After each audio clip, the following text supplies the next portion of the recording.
আমার লাইফে ঘটে যাওয়া একটি সত্য ঘটনা আপনাদের মাঝে আজকে শেয়ার করব। যদিও কথা বলাটা ঠিক হচ্ছে না নিজের পারিবারিক বিষয়ে, তারপরও বলছি। তো আমি সম্পর্ক করে বিয়ে করার পরে কিছুদিন পরে আমার মা এবং আমার অর্ধাঙ্গিনী এবং আমার মন মালিন্য, যে কোনো বিষয় নিয়ে মন মালিন্য হয় এবং পরবর্তীতে এর সমাধানের জন্য আমি পৃথক হই যাতে এই সমস্যাগুলো না হয়। তো তখন কোনো কারণে আমার মা আমাকে একটা বদদোয়া দেন যে তোর সোনার বাংকা কামাই করলে তোর আটবে না, মানে গ্রাম্য ভাষায় এমন একটা কথা বলছিল। তো বিষয়টা নিয়ে আমি অনেক মন খারাপ ছিলাম, বিষয়টা যে আমার নিজের মা আমাকে এতটা একটা বদদোয়া দিল। তো আমি তখন কিছুদিন যাওয়ার পরে আমি শহরে আসি এবং চাকরি করি, এখনো চাকরি যেহেতু করি, ছোট একটু চাকরি করি। তো এটা বাস্তব কথা হচ্ছে কি যে আমি দীর্ঘদিন যাবৎ চাকরি করতেছি, পয়সা রোজগার করতেছি হালাল পথে।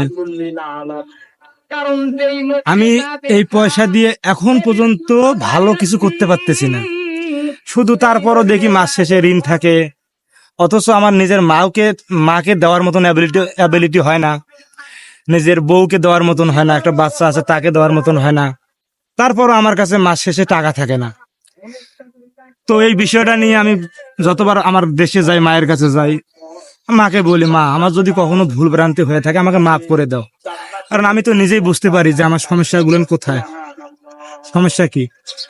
তো মা আমাকে বলে যে বাবা, আমি মন থেকে চাই তুই সবসময় ভালো কিছু কর, ভালো হয়ে কর, কিন্তু আমার মনে হয় সবসময় ওই একটা বদদোয়া।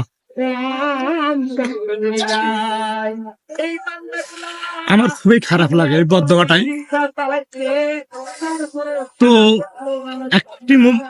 আপনাদের মাঝে একটি মোটিভেশন দেব যে সত্যি বলতে কি, নারীর মোহে পড়ে নিজের পরিবার, নিজের মা বাবা এদের সঙ্গে কখনো খারাপ ব্যবহার করবেন না, এটা হচ্ছে বাস্তব।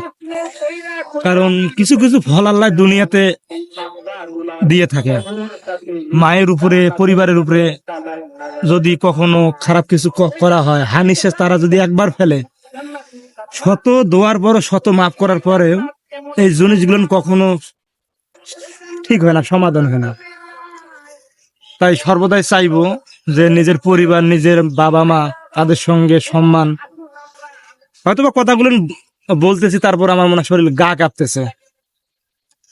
তো আপনাদের মাঝেও সবসময় আমার রিকোয়েস্ট থাকবে যে নিজের পরিবারের খেয়াল খুশি রাখবেন, মায়ের বাবার প্রতি খেয়াল খুশি রাখবেন। কখনো আপনাদের পরিবারের কাছ থেকে বদদোয়া নেওয়ার আশা করবেন না।